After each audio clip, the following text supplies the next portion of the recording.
Whether or not you plan on getting gold, Twisted Treeline is really fun game mode, so why not give it a try before Riot removes it from the game entirely for no good reason.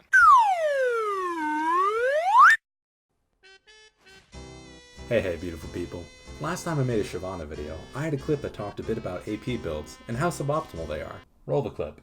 Shyvana has a number of semi-viable build paths, including Man Mode, Actually Viable, Team Player, and people who take Hashinshin seriously on game balance. And while I do stand by my earlier assertion that Hashinshin is a dumbass, since then, I played a lot of Shyvana, and let me tell you, building AP can be extremely powerful. Don't believe me? Check out this completely random set of clips that I in no way handpicked and give a 100% accurate viewpoint of how good AP Shyvana is. But there's one they fear. In their tongue, he's Dovahkiin, Dragonborn.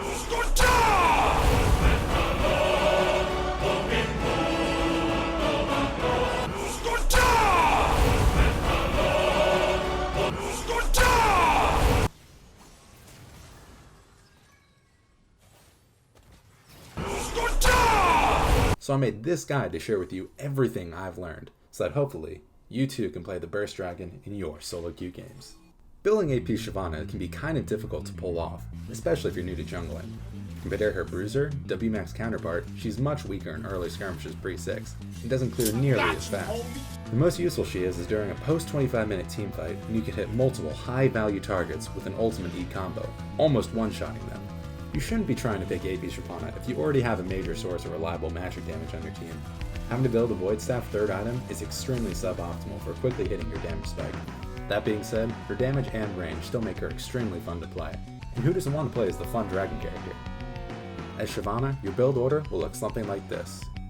You go Blue Smite, Runic Echoes, then a Nashor's Tooth for their CDR with a Sork boost thrown in somewhere, then either Oblivion Orb or Death Cap depending on how ahead you are.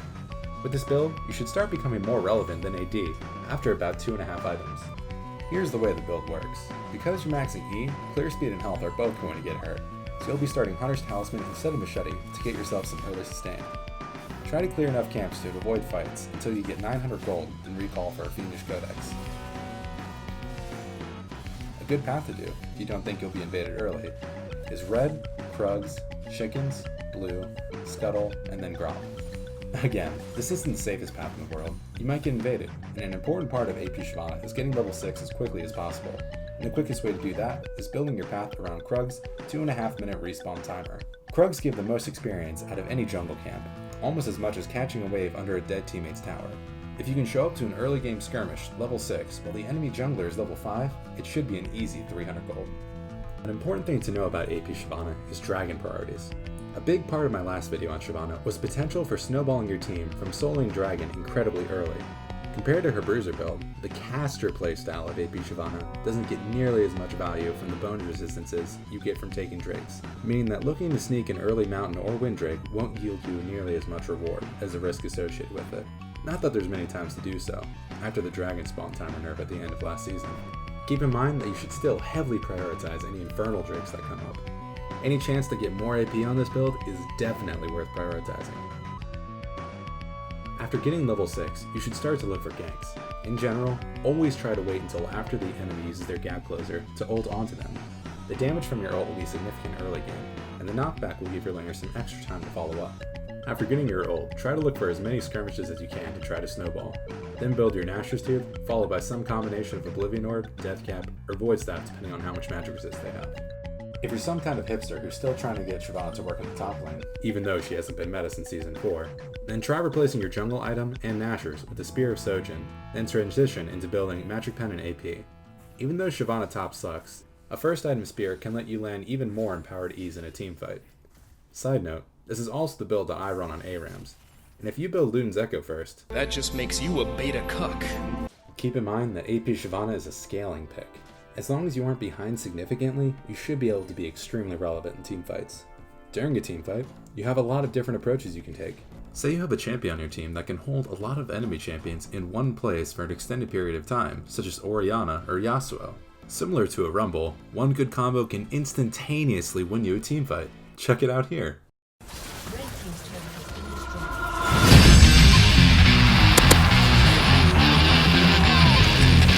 Red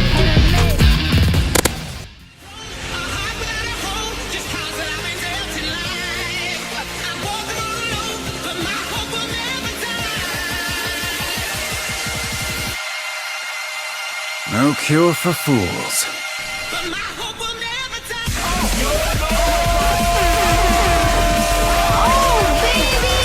Fuck it right in the pussy! Tactical nuke incoming! Hey, boss. It's time to stop!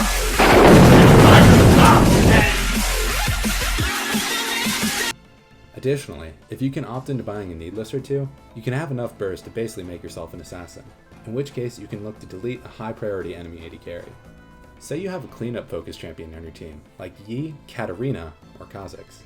Using ult for positioning and then landing 2 well-placed fireballs should chunk out the enemy enough for your teammate to get a few easy kills, and you the game.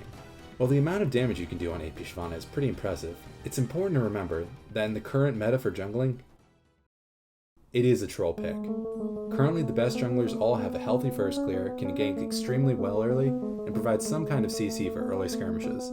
Shyvana does none of these, and actually your main win condition is hoping for some top laner to fuck up and overextend, giving you an easy 400 gold to back with and negating your bad early game. Additionally, regular Shyvana isn't that good at the minute either. The problem with the champion is that she depends on getting ahead early, without any real tools for doing so. Not to mention that the meta Riot has been pushing towards jungling doesn't have a place for champions with a bad first clear, or a place for power farmers. Also, the early dragon spawn nerf was a huge nerf to the neutral objective controlling playstyle that she could do so well. All of this being said, I'm still extremely hesitant to admit that this champion needs changes to her kit, and I mainly chalk that up to how bad some of the recent reworks have been. I think I'll make a video focused solely on reworks in League of Legends at some later date, but for now I'll give my quick thoughts. I enjoy playing Shyvana in her current state, but she doesn't meet the requirements that a successful jungle champion needs to be a generally good pick, and her stats aren't good enough to compensate. I'm also worried that Riot will decide to go off in a completely different direction with their playstyle like they did with the Aatrox rework. Either way, this entire guide has ignored by far the largest problem with Shyvana's kit. What is it, you may ask? Well, she still hasn't received a Miss Kobayashi's Made Dragon skin. Nah, just kidding. It's the fact that every fucking champion in this fucking game has 3 dashes now, and you have to get into melee range for DPS, and then you have to choose between damage or not being squishy, unlike every other champion released in this game since Season 5. Other than that, she's really fun. Hey, thanks for making it to the end of this video. I can't believe you actually made it the whole way through without just like cringing and exiting out. Anyway, yeah, I'd like to keep making more YouTube videos, so go ahead and leave a subscription if you think you'd like to see some more of them. If you want to see some shitty memes that I've retweeted on Twitter, follow me at Danielson524. Maybe I'll stream and then you can see my ugly mug then, so check me out on Danielson524 on Twitch. Maybe I'll stream when this video goes live, maybe I'll stream when I post it on Reddit, maybe I won't stream at all, who fucking knows. Anyway, thank you so much, and goodbye.